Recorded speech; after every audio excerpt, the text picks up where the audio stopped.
홍명보 감독이 결국 자진 사퇴했습니다. 제 옆에 박문성 축구 해설위원 나와 있습니다. 어서 오십시오. 네, 안녕하세요. 예, 아까 잠깐 받고 2분 사퇴 입장문을 읽었습니다. 사퇴 입장문마저도 뒷맛이 개운치 않았던 건 제 느낌만은 아닌 것 같아서요. 다 똑같이 느끼는 것 같아요. 그러니까 뭐 비단 다 끝난 다음에 바지 주머니에 손을 넣은 거는 누구나 뭐 습관이 그럴 수도 있고 이렇게 할 수는 있는데 예. 전반적으로 한 2분 정도 걸렸던 입장문을 얘기하는 태도, 말투라고 하죠. 진짜 미안한 건가? 진짜 이 한국 축구가 이렇게 최악으로 흘렀는데 이거에 대한 책임감을 느끼는 건가? 이런 걸 좀 느낄 수가 없는 거였죠. 그리고 그 안에 무엇을 잘못했다는 없습니다. 그렇네요. 이번 월드컵이 최악의 월드컵으로 빠졌는데 감독인 내가 무엇을 실패했다, 무엇을 잘못했다의 내용이 없어요. 그러니까 사람들이 뭘 사과한다는 거지? 그런데다가 저렇게 이제 주머니에 손을 넣고 나가니까 하기 싫은데 억지로 하는 거구나, 사과를. 이렇게 이제 받아들이는 거죠. 그러니까 저도 뭐 태도 논란 굳이 얘기하고 싶지 않은데 아까 나갔던 것 중에 전 그런 것 같아요. 모든 판단의 기준은 한국 축구였다. 뭐 홍 감독 입장에서 당연히 그럴 수 있고 그 속내는 알 수 없는데 저는 앞으로도 홍 감독이 왜 그런 전술에 대한 판단했는지 그런 부분들이 계속해서 질의응답 없는 발표가 됐기 때문에 영원히 미스터리를 남을까 그런 의구심과 그런 비판은 할 수 있을 것 같거든요. 이번 월드컵뿐만 아니라 홍명보 감독이 이끌었던 2년 동안 그 축구를 또 좋아하시니까 전술적인 부분에 대해서 이야기를 했던 게 기억나십니까? 구체적인 설명이 없었던 것 같아요. 항상 결과가 나와서 결과가 안 좋으면 감독이니까 책임지겠다 이랬지. 예. 어떤 전술에 대해서 어떤 움직임이 있었고 어떻게 했다라는 게 없어요. 그러니까 결과적으로는 내가 어떤 선택을 했는데 그것이 잘못됐다라고 하는 인정과 사과가 한 번도 없었습니다. 마지막까지 똑같은 모습이죠. 예. 그냥 무더워서 그랬나? 선수들이 심리적으로 경직돼서 그랬나? 라고 하는 주변을 이야기하는 건 있지만 정작 내가 뭘 하고 싶었어? 뭘 했어? 근데 뭐가 됐고 뭐가 안 됐어? 그렇죠. 안 된 건 이래서 미안해. 라는 얘기를 2년 동안 한 적이 한 번도 없습니다. 모르겠어요. 본인이 축구협회 백서에 그런 얘기를 할지는 모르겠지만 좀 국민들도 알고 싶은 것 같아서. 근데 또 하나가 있는데 저는 뭐냐면 12년 전 그러니까 브라질 월드컵 끝났을 때 당시 이제 두 번의 월드컵을 다 실패한 바로 12년 전 월드컵 때 연날 나오고 막 그랬었잖아요. 공항에서. 네. 그런 불상사를 벌어지지 않기 위함이었는지 모르겠지만 저는 그래도 성적 여부를 상관없이 어쨌든 공식 해단식은 해야 되는 거 아닙니까? 그것도 안 한 것 같아요. 축구협회에서는.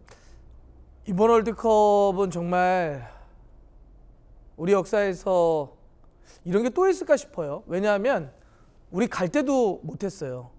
그렇죠. 환송식을 못했습니다. 시작과 끝이 없는 월드컵이에요. 이런 월드컵이 있던 적이 성적 없습니다. 여부를 떠나서 마무리는 확실히 해야죠. 그게 어느 조직이든 마찬가지죠. 시작도 못했고 마무리도 못하는 겁니다. 근데 한번 생각해 보시죠. 왜 못했을까? 우리가 이번 월드컵을 보면서 월드컵이 시작되고 우리 경기가 시작되니까 가슴이 뛰긴 했지만 예전처럼 심장이 막 두근두근거리진 않았어요. 왜 그랬지? 왜 우리는 월드컵 때마다 우리 경기가 있으면 그렇게 심장이 뛰었는데 왜 뛰지 않았지? 예. 뛰지 못하게 만들었던 월드컵이잖아요. 예. 사람들의 심장이 뛰지 않기 때문에 비난을 받을까 봐, 비판을 받을까 봐 환송식도 못했는데 결국 귀국할 때도 또 행사도 못합니다. 이런 월드컵이 또 있을지 그야말로 역대 최악의 월드컵으로 남고 있습니다. 그 박문성 의원께서 워낙 축구협회나 홍명보 감독의 쓴소리를 많이 하셨으니까 앞으로 뭐 축구협회 쇄신과 개혁에 대해서 공식적으로 어떤 뭐 도움이 될지 직접 공식적인 목소리를 내실지는 좀 더 역할을 맡으셔도 모르겠는데 그런 건 있을 것 같아요. 그러니까 홍명보 감독 연봉 얘기에 계속 얘기가 나오는 게 그게 뭐 세전 20억이다 아니다 뭐 세후 20억이다. 근데 만약에 문체부 감사에서도 저런 것들이 다 어떤 기준으로 저런 연봉이 책정됐는지는 나중에 들여다볼 수 있는 거예요?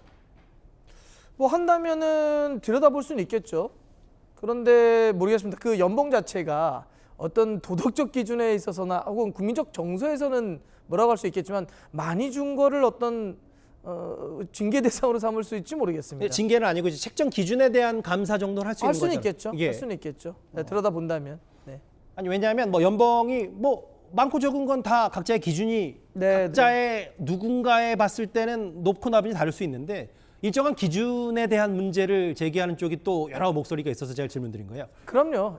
그 홍명보 감독과 그때 이름이 거론됐던 우리 대표팀 선임되려고 할 때 한 명이 누구였냐면 제시마시 감독이 있었습니다. 그렇죠. 이번 캐나다를 이끌고 있어요. 맞아요. 16강을 갔습니다. 지난 새벽에. 예.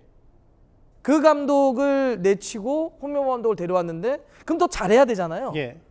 근데 지금 홍명보 감독이 이번에 월드컵에 참가한 48개 예. 국가들 중에 연봉 순위가 탑 10 안에 거의 근접에 든단 말이에요. 일부 언론 보도에 따르면 축구협회는 부인을 하고 있습니다. 네, 10위권 근처에 든단 말이죠. 이 적지 않은 돈인데 지금 우리가 보여줬던 내용과 결과는 그 수준에 턱없이 미치지 못하고 있죠. 아니 그러니까 우리 국대 감독이 될 뻔했던 그 제시마시 제시마시. 감독 캐나다 이끌고 우리 자리 갈 뻔했던 그 남아공 이겼는데 실제로 경기 보셨을 거잖아요. 봤죠. 감독의 전술과 역량이 빛났다고 평가하세요? 캐나다가 홈에 대한 이점은 있지만 똑같이 이렇게 물어볼 수 있어요. 캐나다에 아는 사람 이렇게 지나가서 물어보면 없을 겁니다, 별로. 물론 알폰소 데이비스나 조나단 데이비드 같은 선수들은 있지만 그건 저희 같은 사람들이 아는 거고 예. 캐나다는 아이스하키 잘하고 이런 팀이지 그렇죠. 축구를 그렇게 잘하는 팀은 아니란 말이에요. 예. 그런데 어쨌든 16강까지 갔죠. 그러니까 제가 계속 말씀드리지만 축구는 특히 현대 축구는요. 예. 감독의 노름입니다.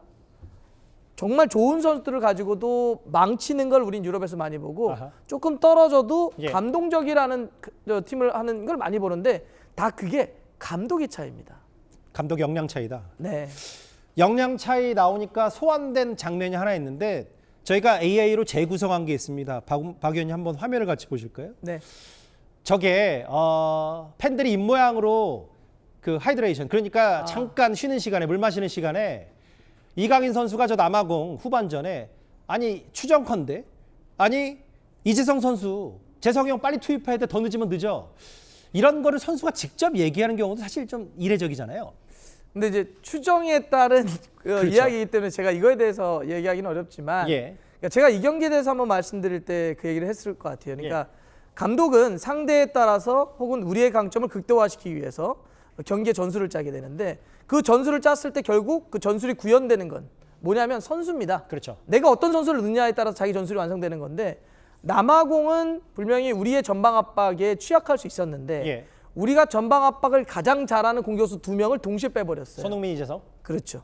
그러니까 지금 저렇게 추정을 하는 거잖아요, 사람들도. 예. 이재성을 왜 뺐지? 손흥민을 왜 뺐지? 그러니까 지금 이강인 선수가 이재성 얘기하는 거 아니야? 예.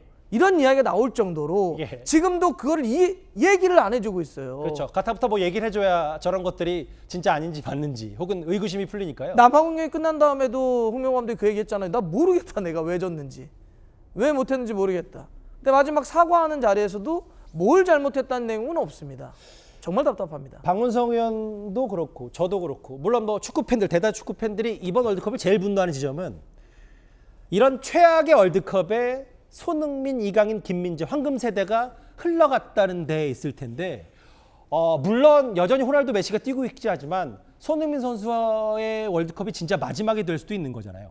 뭐 손흥민 선수는 아직 내가 은퇴한다고 얘기 안 했기 때문에 은퇴라는 말을 하지 말아달라는 이야기는 했지만 어쨌든 나이가 적지 않은 건 사실이잖아요. 물론 뭐 메시나 호날두도 너무 잘해주고는 있지만은 뭐 손흥민 선수를 다음을 우리가 꼭 기약한다 이렇게 말하기는 어려운데 그래서 더 안타까운 거예요. 손흥민 선수가 이번 월드컵 앞두고 그 얘기했잖아요. 이번 월드컵에서 정말 잘하고 싶었고 그래서 이적을 할 때 미국이라는 곳을 선택한 맞아요. 거다. 그것도 염두에 뒀다고 했어요. 그렇게 모든 것들을 고려하고 갔는데 마지막 경기는 선발로도 못 뛰었습니다. 그리고 경기가 그렇게 끝나버렸어요. 예. 만약에 이번 대회가 손흥민 선수의 마지막 월드컵이 된다면 예. 너무 슬프잖아요. 많은 팬들이. 우리는 왜냐하면 손흥민의 시대를 살았던 사람들입니다. 여러모로 참 안타까운 월드컵이 돼버렸습니다. 저희 박문성 의원께서 저희 시티랩은 5번 정도 출연하셨는데 저는 박문성 의원의 대체적인 지적과 평가엔 거의 다 공감해요. 근데 홍명보 감독과 축구협회가 밉상으로 찍혀서 그렇지 이 모든 문제, 최악의 월드컵이 100%홍 감독과 축협 문제냐 선수들의 문제를 되짚어 볼 건 없냐 이런 생각도 좀 들어서요. 어떻게 판단하세요? 있죠. 뭐 실수한 선수들도 있고 결정적인 장면에서 그다음에 뭐 팬들에게도 비판을 많이 받았지만 뭐 측면 쪽이라든지 예. 또 뭐 골을 못 넣었다고 한다면 공격수들도 당연히 비판을 받아야 되고요. 뭐 여러 가지로 선수들의 부족을 얘기할 수도 있고 체력이나 집중력도 당연히 탓할 수 있습니다. 그런데 이 선수들을 누가 뽑았습니까? 절대 권력을 누구에게 줬어요? 선수 선발권을 감독이 주는 겁니다. 대한민국에 있는 모든 선수를 통틀어서 가장 잘하는 26명 뽑으라고 예. 권한을 준 겁니다. 그리고 그 26명 중에서도 누군가는 선발로 넣을 수도 있고 누군가는 빼버릴 수는 또 절대 권력이 있어요. 예. 아무리 우리에게는 대단한 손흥민 선수지만 우리 홍명보 감독이 빼버리잖아요. 예. 그럴 정도의 막강한 권력이었다고 한다면 예. 이 선수들을 뽑은 혹은 이 선수들을 활용을 한 결국은 감독의 책임으로 가는 게 맞는 거죠. 짧게 하나만 더 여쭤볼게요. 아마 내년 1월 아시안 게임이 지금 큰 변수는 아닌 것 같고 지금 중요한 건 다시 망가진 우리 축구를 좀 살려야 되는데 회장도 없고 지금 감독도 없는 상태란 말이죠. 그러면 박문성 의원이 보시기에 대대적으로 축구협회를 바꿔야 된다. 그 첫 단추는 뭐라고 보십니까? 우리가 어디로 갈지 다시 만들어야 되겠죠. 방향이 없어요. 지금은 선장도 없고 다 없어져 버린 상황이잖아요. 예. 그런 상황 속에서 우리가 어떻게 가야 될지에 대한 비전을 만들어야 되는데 그 비전과 길을 만들기 위한 어떤 싱크탱크 같은 게 만들어져야 될 것 같아요. 일단. 지금 협회는 사실상은 멈춰버린 것 같습니다. 사실상은 어떤 힘도 발휘하지 못하는 약간 식물의 상태? 어떤 대회 성적이 지금 단순한 그렇게 중요한 게 아니라 축구협회를 대신할 만한 실질적인 기구 같은 게 일단 1차적으로 필요하다. 그래서 축구협회를 강하게 만들기 위한 예. 그거죠. 일단 이유는. 그래서 일단 축구협회를 새롭게 해야 되는데 그렇게 새롭게 큰 비전을 그러면서 그걸 끌어갈 수 있는 사람, 예. 즉 회장을 제대로 뽑을 수 있는 틀을 빨리 만들어야 되겠죠. 일단은 네. 그 기구가 해야 축구도 바뀌고 축구협회도 바뀌고 그러겠죠. 선수들도 바뀌고. 알겠습니다. 원래 32강 진출팀 예상하려고 미리 출연 요청을 드렸었는데 오늘 홍 감독 사퇴 얘기만 쭉 했습니다. 네. 박문성 해설위원이었습니다. 고맙습니다. 감사합니다.